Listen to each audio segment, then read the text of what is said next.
Apakah sudah muncul, teman-teman? Sudah muncul. Ya, kita mulai saja ya. Bismillahirrahmanirrahim. Assalamualaikum warahmatullahi wabarakatuh. Waalaikumsalam warahmatullahi wabarakatuh. Yang terhormat kepada Bapak Setio selaku dosen mata kuliah ekologi dan lingkungan, dan yang saya banggakan teman-temanku, semoga semuanya dalam keadaan sehat walafiat sehingga kita bisa melaksanakan kegiatan pada kali ini. Ya, kami dari kelompok 3, yaitu judulnya yang akan dipaparkan yaitu asas dan konsep organisasi dalam taraf komunitas. Next slide. Nah, yang anggotanya juga ya, dan juga Kesha Dilia dan Nova Dewi Anggraini.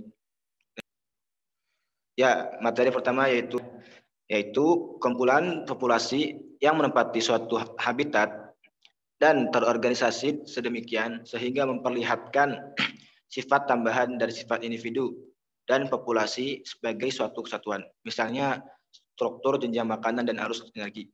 Nah, selanjutnya.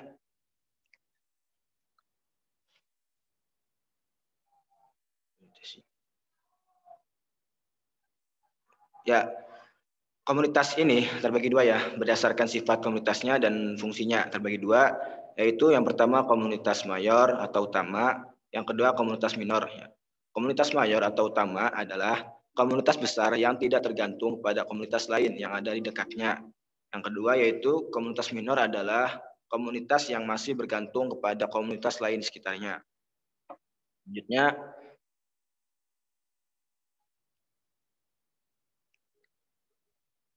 nah, materi yang kedua akan disampaikan oleh teman saya, Zahra Agustina, yaitu klasifikasi intrakomunitas dan konsep dominan ekologi. Kepada Zahra, saya persilahkan.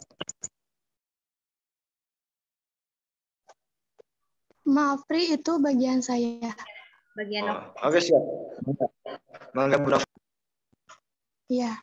Baik, terima kasih kepada moderator. Untuk selanjutnya yaitu klasifikasi intrakomunitas dan konsep dominan ekologi.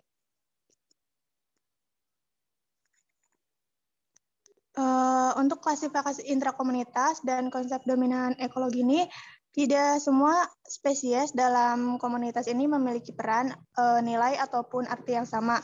Nah, jadi hanya beberapa saja yang berperan sebagai pengendali utama dalam komunitasnya. Nah, pengendali ini dapat berupa jumlah yang banyak, bioma ataupun produktivitasnya yang besar, ataupun dengan kegiatan lainnya. Karena kan tidak semua organisme dalam komunitas ini sama pentingnya dalam menentukan keadaan alamiah ataupun fungsi dari seluruh komunitas. Kemudian next slide. Nah, untuk klasifikasi intrakomunitas ini berupaya menilai pentingnya suatu spesies dalam komunitas yang berdasarkan tingkat makanan ataupun tropik dan fungsional, yang mana dalam fungsional ini terdapat produsen, makrokonsumen, dan mikrokonsumen. Dalam masing-masing kelompok tingkatan tropik maupun fungsional ini terdapat spesies yang sangat mempengaruhi arus energi dan lingkungan dari semua spesies. Nah, maka spesies ini disebut dengan dominan ekologi. Next slide.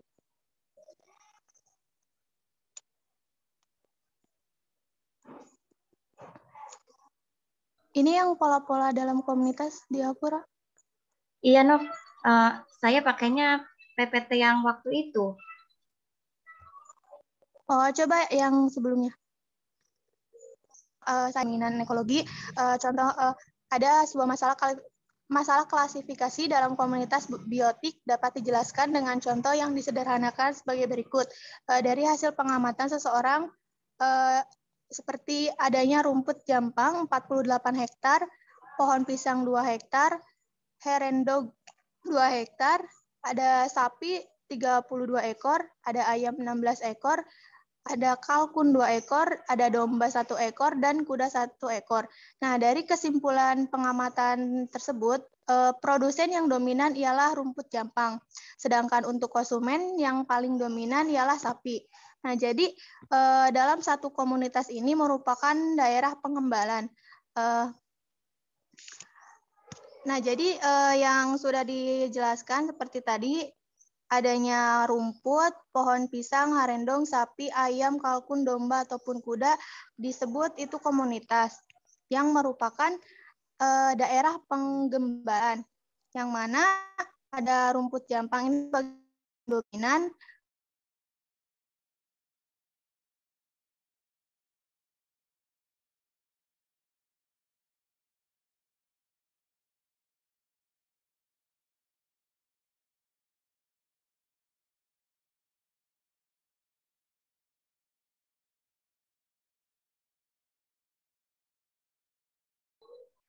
Mohon maaf, Nova.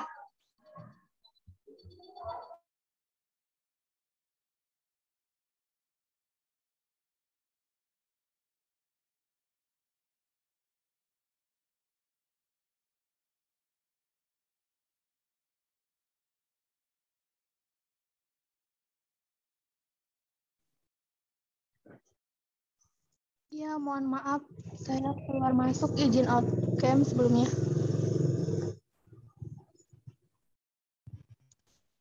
Nah, kemudian ada derajat dominasi. Ini dapat terpusat pada satu ataupun lebih spesies. Indeks dominan itu berupa indeks dominan dengan lambang C, kemudian ada indeks kesamaan dengan lambang S ataupun antara dua sampel. Kemudian ada indeks diversitas ataupun diversitas spesies ataupun dengan dilambangkan dengan huruf E. Next, Ra. Nah, di indeks dominan bisa dilihat rumusnya. Next, Ra. Nah, mungkin itu saja materi yang dapat saya sampaikan. Mohon maaf bila ada kesalahan. Saya kembalikan ke moderator. Terima kasih. Siap, terima kasih Saudari Nova. Yang ketiga yaitu pola-pola dan komunitas akan dipaparkan atau dijelaskan oleh Saudari Zahra. Pada Zahra. Terima kasih kepada Bapak Moderator. Mohon maaf sebelumnya, apakah suara saya terdengar? Terdengar. Terdengar. Baik, di sini saya akan menjelaskan mengenai bagian ketiga, yaitu pola-pola dalam komunitas. Menurut Hutchinson pada tahun 1953, pola adalah struktur yang diakibatkan oleh penyebaran organisme di dalam lingkungannya dan interaksinya dengan lingkungan.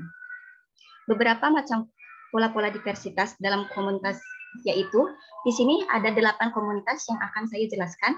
Yang pertama yaitu pola stratifikasi. Pola stratifikasi yaitu pola yang terjadi karena adanya lapisan secara vertikal. Contohnya yaitu komunitas fauna di laut yang hidup berdasarkan kedalaman. Di sini bisa kita lihat dari gambar. Yang pertama itu ada komunitas fauna pada zona epipelagik atau kedalaman 200 meter dengan contoh fauna ubur-ubur, penyu, lumba-lumba, dan fitoplankton. Selanjutnya pada lapisan kedua yaitu mesopelagik dengan kedalaman 200 sampai 1000 meter dengan contoh fauna ikan bristol moon atau fauna vertebrata atau yang memiliki tulang belakang. Selanjutnya yang ketiga yaitu ada zona batiopelagik dengan kedalaman 1000 sampai 2500 meter dengan contoh fauna cumi-cumi vampir dan juga anglerfish. Selanjutnya yang keempat yaitu zona abyssal pelagik dengan kedalaman 2.500 sampai 4.000 meter dengan contoh faunanya yaitu makhluk-makhluk invertebrata. Yang kelima yaitu hadal pelagik dengan kedalaman lebih dari 6.000 meter. Contohnya yaitu cacing tabung raksasa dan foraminifera. Pada zona hadal pelagik ini kehidupan yang dapat ditemui itu sangat sedikit karena besarnya tekanan dan juga suhu yang sangat rendah. Selanjutnya yaitu pola zonasi. Pola zonasi merupakan pola yang terjadi karena adanya pemisahan secara horizontal dengan contoh yaitu fauna yang ada di ikan air tawar dan juga ikan air laut. Contoh dari ikan air tawar ini seperti bandeng, lele, ikan gurami dan juga ikan nila. Sedangkan untuk contoh ikan di lautnya itu ada ikan tuna, ikan kakap, dan juga ikan bawal. Yang ketiga yaitu pola aktivitas. Pola aktivitas merupakan pola yang terjadi karena adanya aktivitas dari suatu komunitas. Contohnya, ada aktivitas dari hewan-hewan nokturnal atau yang hidup di malam hari, yang beraktivitas di malam hari.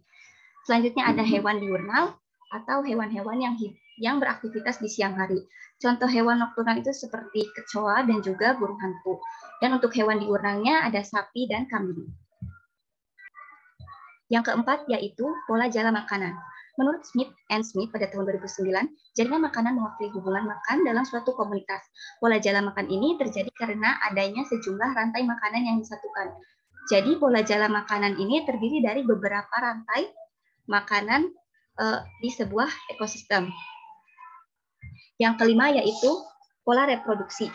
Pola reproduksi ini merupakan pola komunitas yang terjadi karena adanya aktivitas reproduksi. Contohnya, hewan yang bermigrasi untuk berkembang biak. Di sini contohnya ada burung-burung yang melakukan migrasi ke daerah yang lebih hangat untuk berkembang biak, dan juga ada paus biru dari beberapa samudra yang ada di dunia melakukan migrasi ke daerah Khatulistiwa yang perairannya lebih hangat untuk berkembang biak di area tersebut. Yang keenam yaitu pola sosial. Merupakan pola yang terjadi karena adanya interaksi sosial atau aktivitas sosial. Contoh dari pola sosial ini yaitu kera atau monyet yang mempertahankan wilayah teritorialnya gitu. Mereka akan berselisih jika ada yang mengganggu atau mengusik wilayah. Selanjutnya yaitu pola-pola koaktif. Merupakan pola yang terjadi karena adanya persaingan antibiosis, mutualisme, dan sebagainya. Antibiosis sendiri merupakan interaksi antara makhluk hidup di mana salah satu makhluk hidup akan mengeluarkan zat antibiotik yang dapat membahayakan makhluk hidup lainnya. Contohnya, jamur penicillium dan mikroorganisme lainnya, serta adanya pohon Kamboja dan pohon gamal, di mana ketika pohon Kamboja dan pohon gamal ini berinteraksi, maka itu akan menghasilkan zat antibiotik beracun yang dapat mematikan rumput di sekitarnya. Selanjutnya yaitu pola-pola stokastik. Merupakan pola yang terjadi akibat dari adanya tekanan lingkungan yang bersifat acak. Pola ini jarang ditemukan di alam. Jadi pola ini sangat ditemui dan jarang. Sekian yang dapat saya sampaikan. Saya kembalikan ke moderator. Siap, terima kasih kepada Saudari Zahri atas pemaparannya. Yang selanjutnya yaitu materi ekoton dan konsep efek tepi yang akan dijelaskan oleh Gesya Adila. Pada Gesya, saya persilahkan.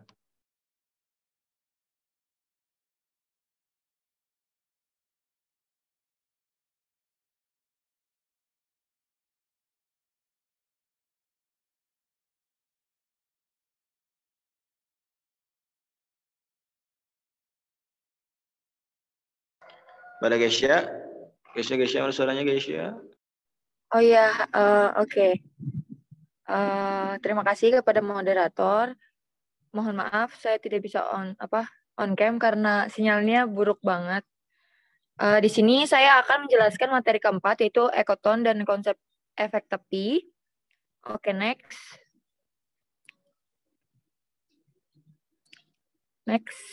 Nah, di ekoton ini adalah peralihan antara dua atau lebih komunitas yang berbeda, misalnya antara hutan dan tanah rumput atau antara komunitas dasar habitat laut yang lunak dan yang keras. Komunitas ekoton biasanya banyak mengandung organisme dari masing-masing komunitas yang saling tumpang tindih dan sebagai tambahan organisme-organisme yang khas dan sering kali terbatas hanya pada ekoton. Lanjut, Zahra.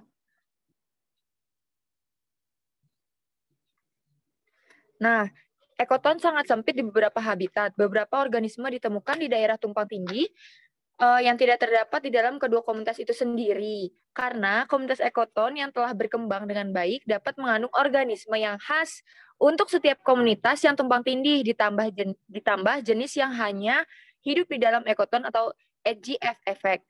Kecenderungan bertambah besarnya keanekaragaman dan densitas pada komunitas yang berbatasan disebut efek tepi. Organisme yang banyak atau sebagian besar terdapat pada daerah ekoton disebut spesies tepi. Next.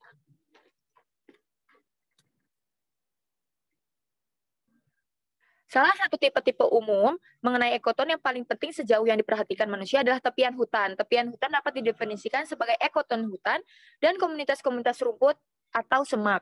Beberapa dari organisme-organisme asli dari hutan dan dataran-dataran mampu hidup dalam tepian hutan buatan manusia. Sedangkan organisme-organisme yang terutama didapatkan pada tepian hutan, khususnya banyak jenis gulma, burung, serangga, mamalia, seringkali meningkat dalam jumlahnya dan memperluas daerah-daerah kisarannya sebagai akibat ciptaan manusia menjadi habitat-habitat tepi hutan yang luas. Nah, jadi di sini nih, ekoton itu apa sih? Untuk lebih jelasnya kayak gitu ya. Ekoton itu adalah nanti nggak usah next dulu, Zahra. Nah, ekoton ini tuh adalah zona alam yang berada di antara ekosistem dengan karakteristik yang berbeda. Misalnya misalnya tuh kita dapat menemukan zona transisi itu di mana sih, kayak antara hutan dan dataran. Nah, hutan ini tuh tidak berakhir pada satu titik aja kayak langsung kesekat gitu, enggak, tetapi ia hutan ini tuh mengurangi kepadatannya sedikit demi sedikit gitu loh. Jadi itu zona transisi. Kalau misalnya pernah lihat kayak gradasi warna, nah ibaratnya kayak gitu. Jadi yang awalnya hijau, yang awalnya benar-benar hutan, full hutan, terus akhirnya kayak gitu. Nah, itu disebut ekoton. Batas ekologi yang ada di antara ekosistem bisa mencapai beberapa ratus meter atau bahkan kilometer. Jadi tuh transisi itu tuh nggak cuma beberapa ratus meter, tapi bahkan ada bioma, terus ada bentang alam, terus ekosistem, komunitas atau populasi.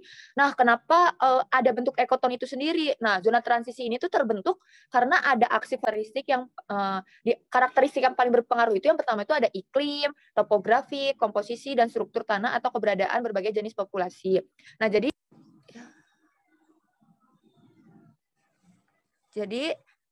ini ya, kalau misalnya ekoton itu sendiri adalah zona transisi dari ekosistem. Biasanya tuh di zona transisi itu ada ciri khasnya gitu loh, yang awalnya mungkin ada khas dari hutan misal, terus khas dari dataran. Nah, di situ tuh di zona transisi itu, di ekoton itu dia menciptakan ciri sendiri. Lanjut ke efek tepi. Belum turun lagi. Naik lagi maksudnya.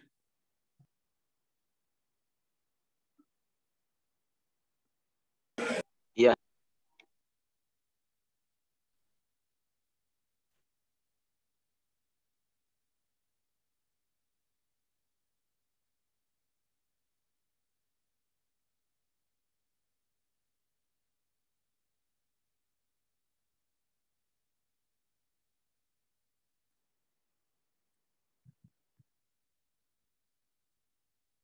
Belum, Zahra.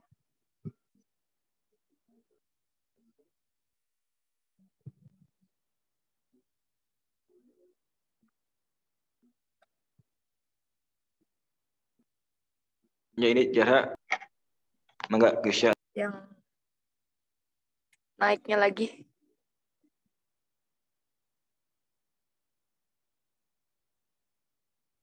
Nah, oke, efek tepi adalah perbedaan dalam faktor biotik atau abiotik yang terjadi di perbatasan dari suatu fragmen habitat relatif terhadap daerah interior habitat tersebut. Efek tepi dapat terlihat dari perubahan gradual mikroklimat serta pola vegetasi dari tepi hingga ke interior hutan. Efek tepi dapat mempengaruhi struktur fungsi komposisi hutan dan bahkan mengarah pada degradasi fragmen hutan. Ini menurut Harper dan kawan-kawan tahun 2005. Next. Hasil-hasil temuan dari penelitian efek tepi di atas sesungguhnya memiliki implikasi bagi konservasi. Ini tuh efek tepi untuk konservasi ya. Sikap kehati-hatian dalam mengambil kebijakan yang dapat mengakibatkan perubahan fungsi kawasan hutan harus berdasar pada kajian para peneliti biologi konservasi sehingga pengaruh efek tepi dapat diminimalisir. Nah, dari efek tepi ini tuh ada kayak yang dampaknya gitu ya, hilangnya fungsi hutan kayak gitu, maksudnya berubahnya fungsi hutan.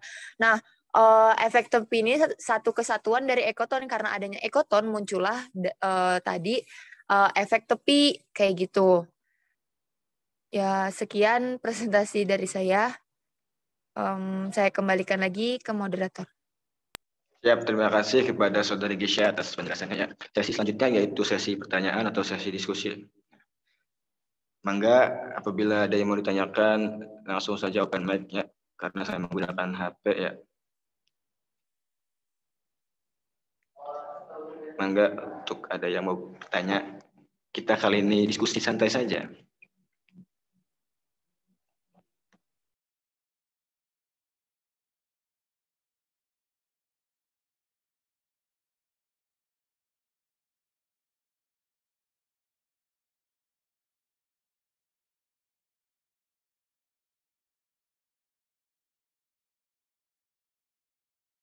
Ya, apakah ada yang bertanya ini?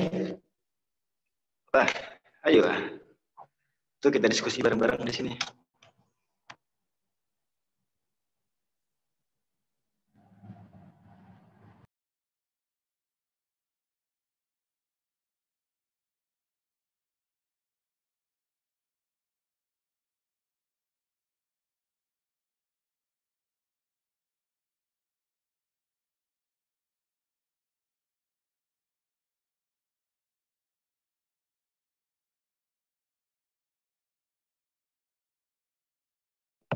Izin bertanya.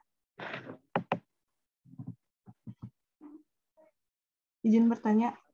Mangga, saudari Riri, mangga. Ya, sebelumnya mohon maaf ya di off-cam karena di sini sedang hujan. Nah, tadi kan mengenai ekoton ya. Ekoton itu seperti bentang alam peralihan dari antara dua bentang alam atau lebih gitu. Nah, tadi disebutkan bahwa gradasi peralihannya itu dari sekitar ratusan meter sampai kilometer gitu. Tapi bagaimana jika bentang alamnya itu dalam lingkup yang luas seperti sungai atau misalkan kolam gitu? Kan itu hanya beberapa meter saja ya, dan kalau kayak sungai atau kolam itu kan seperti ada sekat gitu, tidak menggradasi. Mungkin seperti itu. Atau memang ekoton itu hanya berlaku dalam lingkup yang luas saja, tidak dalam sekup yang kecil. Terima kasih. Oh, jadi pertanyaannya gini ya. Bagaimana kalau bentang alam itu dalam lingkup luas itu? Dalam lingkup yang kecil, kan tadi ekoton dicontohkan dalam lingkup yang luas ya, seperti bioma dan sebagainya gitu. Kalau dalam lingkup yang kecil seperti apa gitu? Kan tidak menggradasi gitu. Ya. Makasih pertanyaan Riri. Sama. Nanti ya, ayo 3 pertanyaan dulu. Apakah ada pertanyaan lagi? Menurut saudara-saudara dan saudara. Izin bertanya. Mangga, saudari Amel. Izin bertanya ya. Tadi saya membaca di sebuah artikel ada kalimat bahwa sebuah benar, lupa.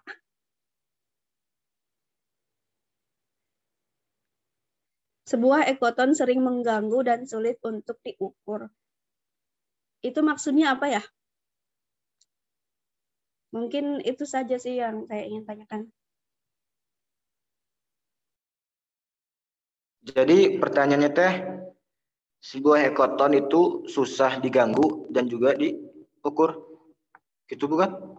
Sebuah ekoton sering mengganggu dan sulit untuk diukur, gitu. Mengganggu dan sulit diukur. Oke, masih. Oke, siap. Jadi sebuah ekoton itu sering mengganggu dan sulit diukur. Gitu, Mel? Iya. Kamu dari kelompok berapa, Mel? Kelompok 2. Oke, siap. Oke, siap. Terima kasih, Saudari Amel. Satu lagi, ayo. Sesi pertama. Saya boleh. Oh, boleh. Tidak ada yang melarang. Mangga. Oke, saya Delia dari kelompok 1. Izin bertanya. Dari pola-pola yang terdapat dalam komunitas, apakah semua pola itu saling berhubungan satu sama lain, ataukah pola-pola itu dibuat sebagai klasifikasi saja? Terima kasih.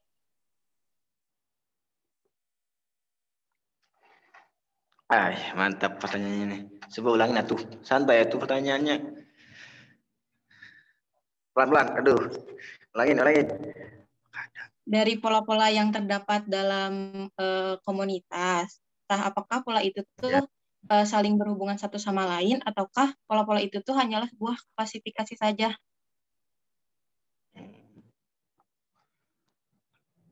Oke, siap. Terima kasih, Saudari Delia. Oke, nanti dulu ya. Dari kelompok 3 akan diskusi terlebih dahulu.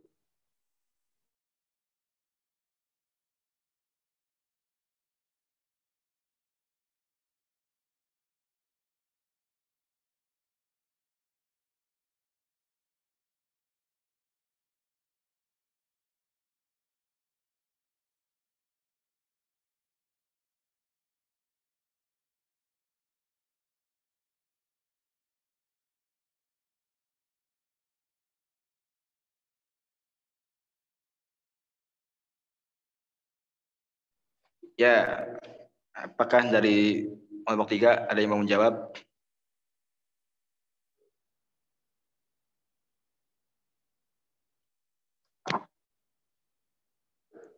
Ya, dari kelompok 3 apakah ada yang mau menjawab nih?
Ya, nanti ya teman-teman lagi cari dulu jawabannya.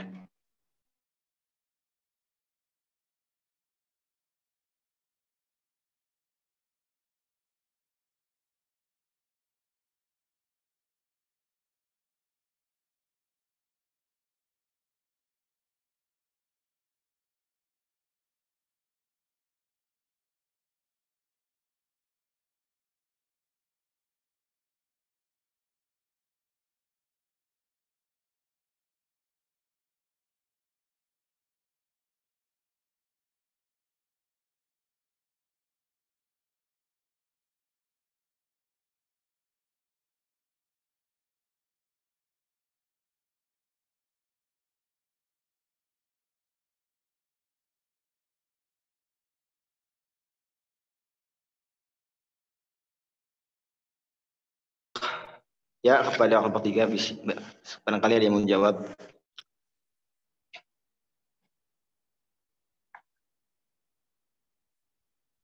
Ya, Zahra, apakah mau menjawab?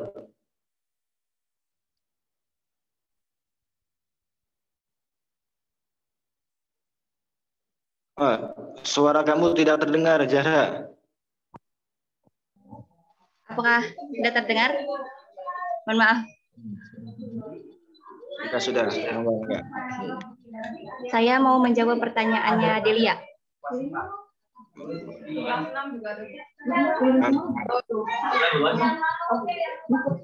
Suara saya masih terdengar?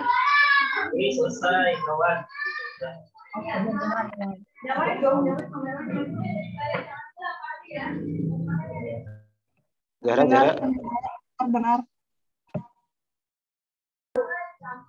Pertanyaan Delia yaitu, apakah semua pola saling berhubungan atau hanya klasifikasi saja? Menurut pemahaman saya, pola-pola ini dikelompokkan itu diklasifikasikan untuk memudahkan penelitian serta pengamatan gitu dari manusia atau dari makhluk lainnya, serta memiliki mohon maaf sebentar.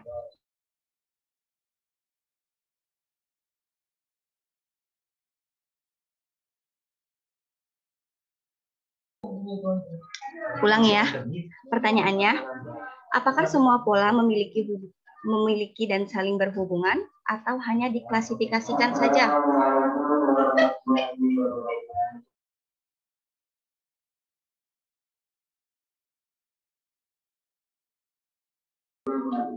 Mohon maaf teman-teman, tunggu sebentar ya.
Ya, dari saudari Zahra ada gangguannya.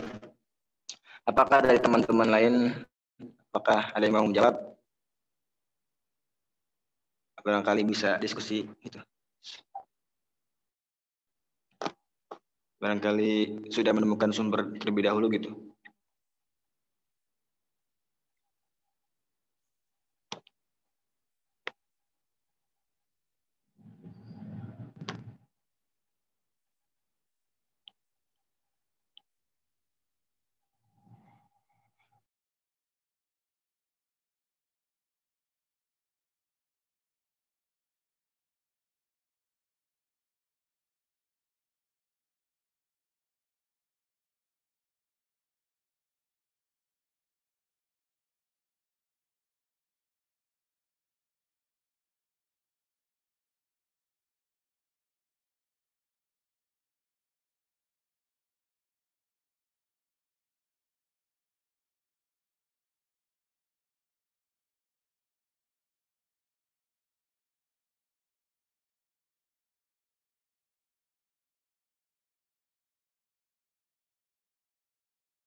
Afri, ya dilanjutkan. Baik, saya ulangi lagi pertanyaannya. Apakah semua pola saling berhubungan atau hanya berupa klasifikasi? Menurut pemahaman saya, pola-pola ini hanya merupakan klasifikasi yang dibuat untuk memudahkan berbagai pengamatan dan penelitian. Tetapi pola-pola ini memiliki hubungan satu sama lain karena masih dalam lingkup ekosistem yang sama atau berdekatan. Seperti itu Delia dari saya. Mungkin dari teman-teman ada yang ingin menambahkan. Oh, ya terima kasih Saudari Cara ya atas jawabannya. Bahkan dari kelompok 3 yang lainnya atau dari teman-teman ada tambahan gitu? Barangkali.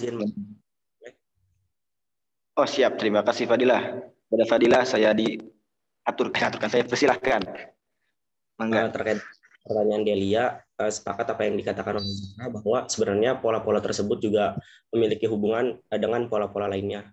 Contoh saja, misalnya seperti tadi pada zona stratifikasi, adanya pembagian berdasarkan tingkatan ya terkait dengan organisme. Nah, mereka itu juga ketika sudah dibagi itu memiliki pola-pola lain seperti adanya pola aktivitas dan juga pola reproduksi. Pola aktivitas ada juga mungkin hewan laut itu yang beraktivitas ada malam hari dan juga di siang hari. Kemudian adanya reproduksi itu juga memiliki pola tertentu dari hewan laut tersebut misalnya.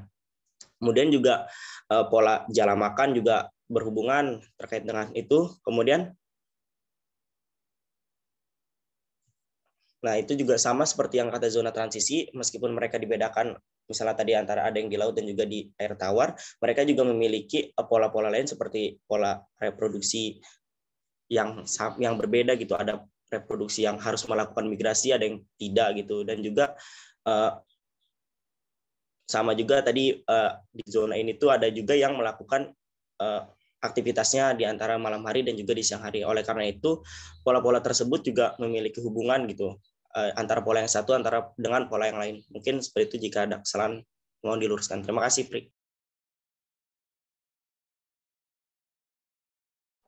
Siap, terima kasih Saudara Fadilah yang telah menambahkannya atas jawaban atas pertanyaan dari Delia ya. Apakah ada lagi dari teman-teman atau cukup?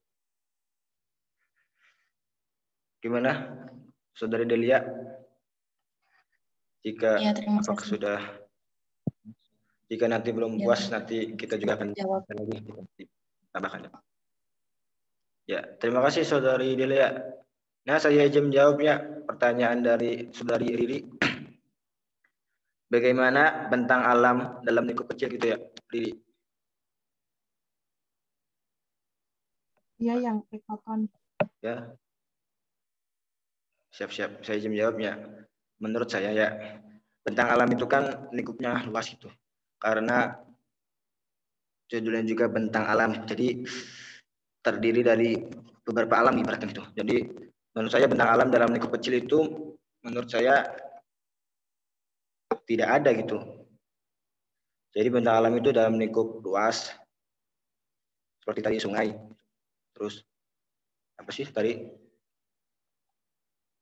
Dari mungkin hamparan rumput gitu. Jadi bentang alam gitu menurut pribadi saya sendiri.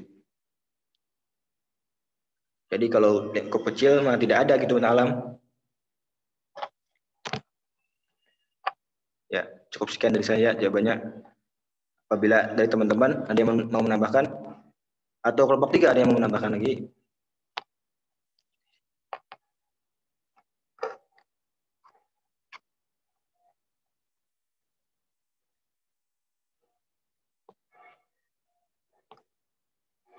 Ya, dari kelompok 3 apakah ada yang mau menambahkan juga?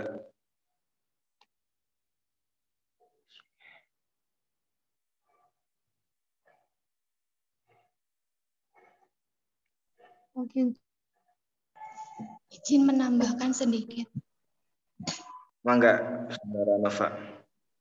Dari sumber yang saya baca, ekoton ini kan merupakan wilayah transisi antara dua bioma. Jadi untuk wilayah transisinya tuh dapat bersifat lokal, yaitu zona di antara padang rumput ataupun hutan, serta regional atau di antara transisi antar ekosistem. Nah, ekoton ini bisa berupa berupa pemaduan dari kedua zona tersebut, seperti di wilayah yang luas ataupun di garis-garis batas yang sudah jelas gitu. Mungkin dari saya segitu. Terima kasih. Ya, terima kasih Fa atas tambahnya. Apakah ada sanggahan dari Riri atau dari teman-teman juga ada yang mau menambahkan lagi?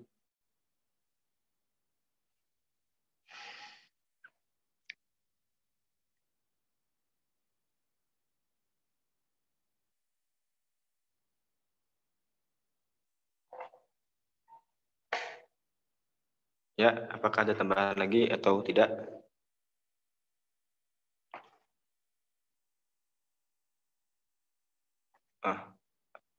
Saudari Riri, apakah ada sanggahan? Cukup, terima kasih. Oke, siap. Terima kasih, Saudari Riri. Nah, untuk pertanyaan kedua, sebuah hackathon itu sering mengganggu dan sulit diukur. Gimana itu maksudnya? Nah, apakah dari teman-teman atau kelompok 3 ada yang mau menjawab?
Ya, untuk pertanyaan dari Amel, apakah ada jawaban dari teman-teman?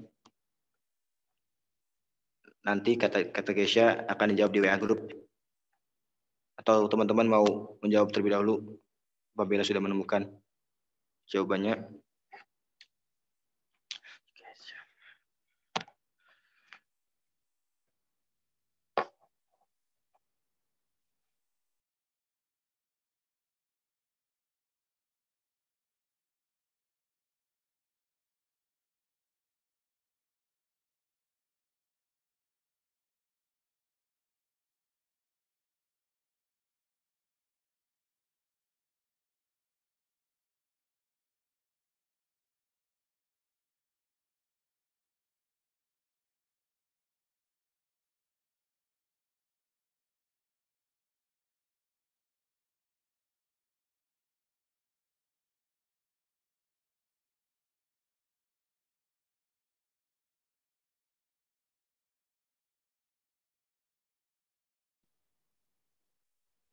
Ya, apakah ada jawaban dari teman-teman?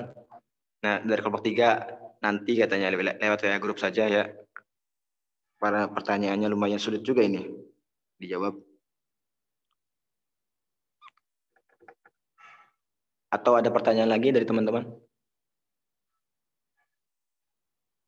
Nanti dijawabnya di WA Group gitu.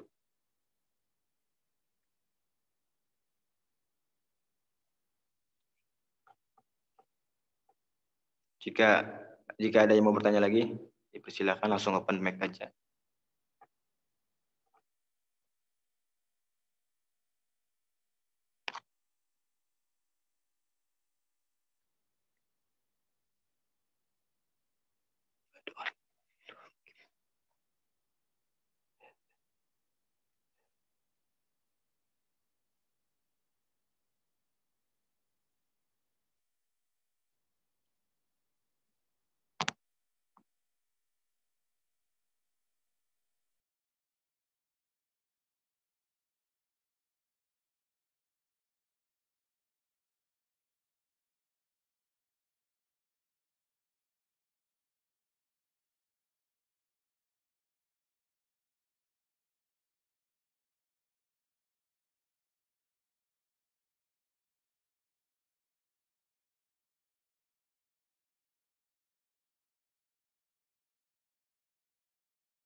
Ya, barangkali dari teman-teman ada pertanyaan lagi.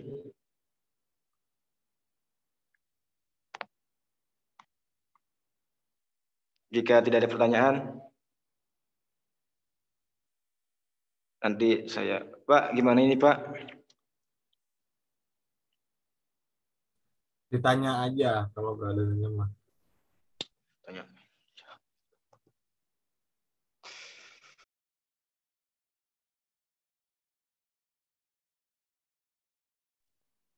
Izin bertanya.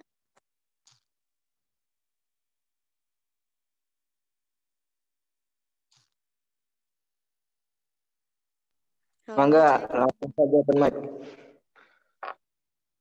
Apakah suaranya terdengar? Jelas, tapi kurang besar sih suaranya.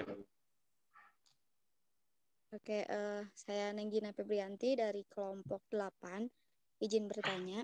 Tadi kan dalam pola-pola dalam komunitas itu terdapat pola zonasi dan juga stratifikasi.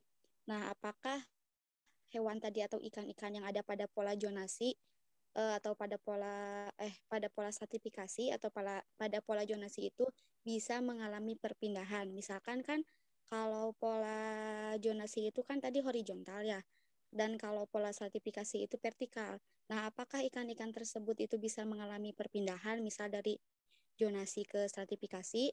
Jika bisa, apakah ikan-ikan tersebut bisa bertahan hidup lama seperti pada zona-zona tersebut? Mungkin sekian. Terima kasih.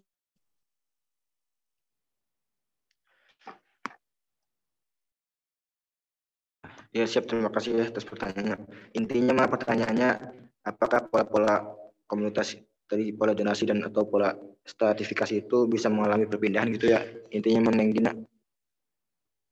Iya gitu, dan bisa bertahan hidupnya tuh sama agak kayak di tempatnya gitu. Oh, siap.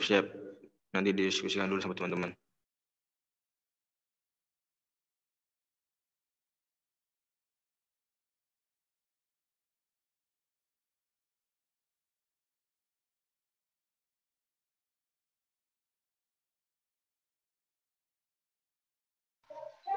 Saya izin menjawab, Afrik.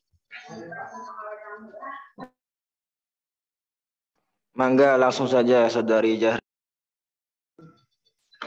Saya akan menjawab pertanyaan dari Nenggina.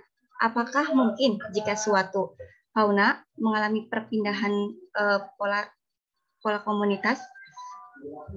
Menurut pemahaman saya, mungkin saja. Contohnya ikan salmon. Ikan salmon itu kan hidup di air tawar. Tetapi ikan salmon itu berkembang biak di laut. Nah, ikan salmon itu di laut hanya untuk melakukan perkembangbiakan gitu, bertelur atau memijah. Setelah memijah, dia akan kembali lagi ke air tawar. Jadi untuk usia atau cara bertahan hidupnya bisa lama atau tidak itu sama saja, karena mereka pergi ke laut hanya untuk memijah. Gitu. Mungkin ada tambahan dari teman-teman yang lainnya.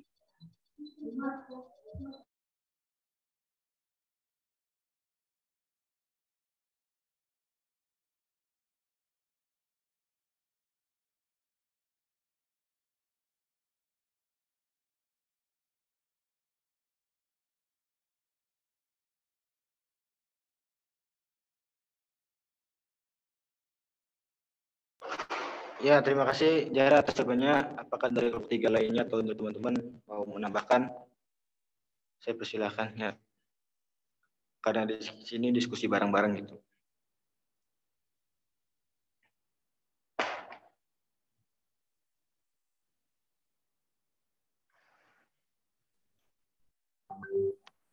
Udah berapa kelompok, Apri? Baru 4, Pak, 4. 4 ya. Ya udah, gak apa-apa segitu aja dulu, nanti lanjutkan di WA Group. Siap, Pak. Terima kasih, Pak. Ya, dari kelompok 3. Ya, nanti ya itu ada pertanyaannya di chat dari Silvi dan Vanessa juga.